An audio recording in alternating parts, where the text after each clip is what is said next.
What's up, everybody? This is gonna be my wait, hold on for a moment. Let me fix this. Yeah, that's better. This is gonna be my super late review of the Doctor Strange movie. I would have had this up earlier. I was trying to hold off and wait until certain figures arrived, or at least a certain figure, because I wanted to do basically a review slash unboxing type video with the Doctor Strange related figure. But the person that's going to send the figure my way is under the weather right now, which I completely understand.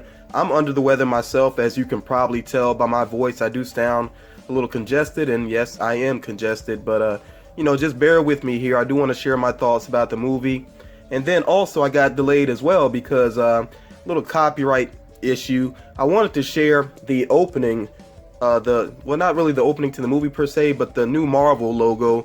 Just wanted to share that part, and I even changed out the music, and the video got flagged and would not play, which I don't quite understand how that works with YouTube, because I've seen the same thing on other channels, even other larger channels. So I don't get it. I'm not going to go on a rant about that. I'm just going to go ahead and keep things moving. And I will say that the new Marvel logo is epic. It does look great, on the big screen. So I don't mind that I had to cut that part out, and it is really something that you should see on the big screen anyway.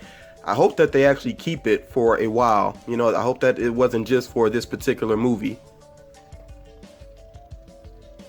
Now, getting into the actual movie itself of Doctor Strange, this surprises nobody because you saw, at least one of the previews. You know that the visuals are really incredible in this movie. And a lot of people compared the visuals to Inception. And I think that's a fair comparison, but at the same time, this goes way beyond what they did in Inception. I mean, there's a lot of stuff moving around in certain scenes, and it really does look great. And this is one of the few movies I can say in recent memory where the 3D was worthwhile. Now, if you haven't seen the movie and you still want to go see it, I don't know, some theaters are still playing it in 3D, some are not. They only have it in standard.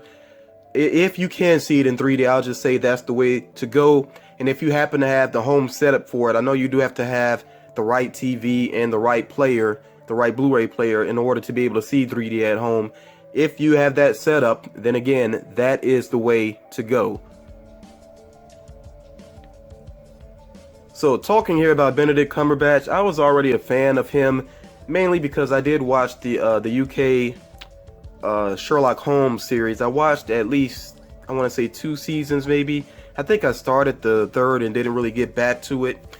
But yeah, I was a fan of him from that, and then some of his other work as well, like The Imitation Game. That is an amazing movie. It's a tragic movie, but still, he gives quite a performance in that. So he's a really talented actor. And then I did watch the Hobbit trilogy as well, and I think he was only really in the second one. Well, the end of the first and in the second one as well. And I won't say too much. I won't say well. I mean, there's going to be spoilers in this video about the Doctor Strange movie, but let me try not to spoil other movies on top of that. And by the way, this is your spoiler warning. I am going to have some spoilers about the Doctor Strange movie, so if you haven't checked it out, you might want to kind of back away from this video and come back to it later on. Come check out my thoughts later on if you haven't seen it yet. Or if you don't care about being spoiled, go ahead and stick with me. But as far as his performance in this movie is concerned, I think Benedict Cumberbatch did a great job, especially showing the transformation of the character. He played the arrogant side very well, and then him having to be, I hate to say humble, because it's hard to say if he was humble, but he was definitely desperate. He was desperate to fix himself after his hands were just basically damaged, seriously damaged within that accident. And I think Benedict Cumberbatch did a good job of really showing that desperation he had to try to fix his hands to get back to the life he had, where he could buy anything that he wanted to. He really didn't have to answer to much of anybody. He was just on top of the world. So, and then I also like another aspect of his performance, which is when he started to become a hero, it wasn't too fast, and he was bumbling just a little bit, almost up until the end. And I really like that aspect of it. I like seeing a hero is still trying to figure things out constantly, trying to work with that process, because it shouldn't be easy. So yeah, that was really cool. And even having the cape having some personality and actually helping him out, that was pretty cool as well. The one thing I will say that was a little awkward about his performance is that it took a little getting used to hear him with an American accent. I think it's the first time I've ever heard him with one. I'm not sure if it's the first time that he ever did one in a movie, but for me, yeah, it took a little bit of getting used to, but I think he did a good job with it overall. I don't know if it was perfect, but good job with it overall though. And there was still, I would just say, something about his voice that really helped to sell that arrogant side of Doctor Strange. I'm not saying anything negative about the actor, but just something about his voice. He really did a good job of selling that part of it. And then the humor as well. He sold at least some of his lines as well, but I'll talk more about the humor later on. Chiwetel Ejiofor, if you have ever seen the movie Serenity, which is basically the movie version, well, I won't say version, but sort of a spin-off movie based on Firefly, the TV series, very short-lived series. Chiwetel Ejiofor played a villain in that, and he was fantastic. So I was looking forward to see him in this movie. But this movie, and again, this is spoiler territory if you don't know the comics well. The people that know the comics know that Carl Mortal or Baron Mordo becomes a villain. I really like the way that this movie set him up, but at the same time, I was kind of hoping maybe to see a little bit more of his villainous side shown, his darker side shown there, because I don't know, like I feel like there was sort of a time jump. It would be nice maybe if the next movie goes back and kind of fills in some of that time in between the end of the major events in the movie and then that after credit scene. If we saw a little bit of what happened with him in between there, I think that would really benefit the character, because I don't want his turn to feel like it was too sudden.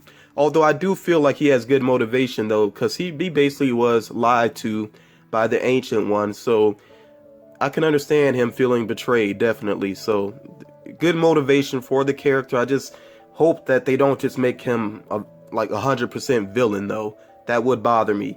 So we'll see where things go with the character, but overall I think Chiwetel Ejiofor did a good job with what he was given in this movie, which was somewhat limited, but that's not on him, that's definitely on the script. And he is that type of actor that can get there quick emotionally. If he needs to do a dramatic scene, he could get there really fast. That's a talent that he has. I saw that with 12 Years a Slave, which was a very rough movie to watch, but he did a great job there, and he did a good job here. Now, there was a lot of controversy with Tilda Swinton being cast as the Ancient One because they didn't go with an Asian actor. I don't think it's just that they went with a woman, but the fact that they didn't go with an Asian actor. I'm a little biased in this respect. I mean, it does frustrate me when Hollywood does the so-called whitewashing. That really does bother me at times. I'll be honest though, I'm biased in this case, and it is not because I'm a minority, it is because I'm a huge fan of Tilda Swinton. So, if they were going to cast a non-Asian actor in this part, I mean, she's a great choice. I still have mixed feelings about that, but I think she did a great job in the movie. Overall, again, doing a great job with what she was given, although I feel like there was sort of not really a plot hole, but just sort of a weakness in the plot to where they didn't really show that there was any major consequence to her tapping into Dormammu's power. So that did bug me just a little bit. I felt like, I don't care if it was just like horrible nightmares or just something. There should have been something more that was plaguing her as she was tapping in to Dormammu's power. And I understand why she did it. She needed to prolong her life, to continue to protect Earth and everything. But at the same time, if there was really no consequence to her using that power, then that to me just takes so much weight away from the character. Maybe I missed something in the movie. If anybody has any certain feelings about that, please let me know. But for me, that just bugged me a little bit about her character. But I'll say this though, that the opening action sequence with her was probably actually my favorite action sequence in the movie. It was surprising too, because I didn't expect action that early on. Rachel McAdams, I'ma just be blunt. I don't think she's a great actor, but I felt like she was okay with what she was given here in this movie. And I keep saying that because I guess the movie was heavily focused on Doctor Strange, which it should be. That's understandable, but some characters maybe didn't get quite fleshed out as much as they maybe could have. I don't know if it's that the movie could have been a little bit longer or maybe just more creatively written, but yeah, I feel like some characters weren't quite fleshed out, and she's one of them. And I don't know. I have mixed feelings about that. It's like they maybe could have done a little more with the character, but at the same time, I wouldn't want a bunch of manufactured drama put into it, especially drama that this particular actor may not have carried so well. Because, like I said, just to be honest, I don't think Rachel McAdams is that great of an actor. I do think she has good screen presence. I like her personality for the most part, but I don't know. From movie to movie, she can be a little rough to me, kind of stilted, I guess is the best way to describe it. I feel like she's kind of stilted at times, to where you almost feel like not quite to the point of reading off a cue card, but close to that at times. And even in Wedding Crashers, which I thought she's cute in that movie, but definitely the weakest actor in that movie. So yeah, not trying to beat up on that actor, but I just felt like maybe they could have had a stronger choice, but she did all right, you know, for the most part. Now, the action overall, I felt, was not the strongest. In fact, think about it this way. There were a lot of great visuals during the action scenes. Like, there was a lot of stuff going on in the background. But if you strip all of that away and you just have the characters going up against each other, if you really just look at that by itself, I think it would look pretty weak. And I really did try to focus on that during the movie and not just focus on the background visuals, because that really does add a lot of movement to the scenes and just a serious cool factor. But at the same time, though, yeah, the actual action that's going on, nothing too spectacular in my opinion. Great visuals again, but just not the strongest action, and maybe that's something they'll work out some more, figure out some more as they move on with this franchise, because I mean, he's going to be a franchise, of course, like the other characters. Now, I said I was going to mention the comedy again, and that to me was probably the biggest weakness in the movie. The comedy, for the most part, to me, didn't work. There were a few moments that got maybe a little chuckle out of me, but no big laughs, and some of it was just so desperate. There's a particular scene with Wong, and Wong is another character that really wasn't fleshed out much at all. But, yeah, that scene, that I'll just say the Beyonce scene, and if you've seen the movie, you know what I'm talking about. I did not like that scene. I was just sitting there like, this is so corny. It's so corny. It just, and I saw this movie with not a big crowd. There were some other people in the theater, but like nobody laughed at it. It just didn't work. So in terms of comedy, not one of the strongest Marvel movies, but maybe not the weakest either, because the Thor movies to me also got a little too slapstick and just didn't work. So the problem continues with Marvel, not the greatest villains. I'll say that I'll give props to Loki. Of course, we all know Loki. We love Loki. I'll say as well, I think Red Skull was decent. Red Skull was pretty decent. Yeah, even though could have had a stronger finale in the first Captain America, but overall Red Skull was cool. And the Winter Soldier was definitely cool at first. His introduction was pretty on point. But for the most part, the Marvel villains just haven't been doing it for me, and this movie didn't change that. They chose a great actor, Mads Mikkelsen. He's got a great look to him. The eyes are really nice and everything. Like his eyes, it's something about his eyes. They just look that real devious look to them. I think that's why he was chosen for Casino Royale, the James Bond movie. He was great in that. But he was a lot more interesting in that movie than he was in this one. And I'll just say this. What really bothered me about Caecilius, I think is how you pronounce his name, him and his followers, it's just like, how dumb can you be? Okay, they realized that the Ancient One was doing some things that maybe were questionable, so them turning against her, I don't have a problem with that. But them believing that Dormammu is going to offer them up this eternal life, and it's just like, how stupid can you be? I mean, all these books in the Ancient One's library, do some research and realize what Dormammu is really about. Because I feel like if they had done any research, if they had found some way to look into Dormammu's realm, they would have seen what he's really about. They would have seen these soulless entities around him, and that are just like zombified, and that's what they ended up becoming in the end. And it's like, I just didn't quite buy that these villains would be that dumb, you know, because they have so much knowledge, obviously, and so much power. How could they fall for this? So that kind of bugged me again. And again, Mads Mikkelsen, he just wasn't given a lot to do, and his followers were just muscle, basically. Now, the timeline is kind of fuzzy in this movie as far as to where Doctor Strange fits into the overall MCU timeline. I'm not really picky about that. It did take me out of the movie just a little bit when they showed you could see the Avengers Tower, in more than one shot. So that took me out of the movie just a little bit. I understand that they had to address it, but just the fact that they put it there, it does make you kind of feel like, okay, how are these worlds not quite crossing over? They did wrap that up, of course, with the mid-credit scene, but I don't know, it's kind of awkward. I feel like they didn't really plan ahead very much with Doctor Strange. Even when they first mentioned him in Captain America Winter Soldier, I don't feel like there was a real plan yet with the character, and they kind of, I think, showed their hand with that. So it could have been handled better, but I don't think it's going to be a big problem moving forward, though. Now, Dormammu, as a moving effect on the big screen, I liked the way he looked. He was interesting looking. It took kind of a moment to adjust to what I was actually seeing, but I did like his look once he actually was really in motion and interacting with Doctor Strange. That was cool, and he was in the movie more than I expected. I really did not expect that at all. I thought we might get maybe one little quick moment of him at the end, and that'd be about it. So I did not expect him to figure into the plot as much as he did. That was impressive to me that they did work him in like that.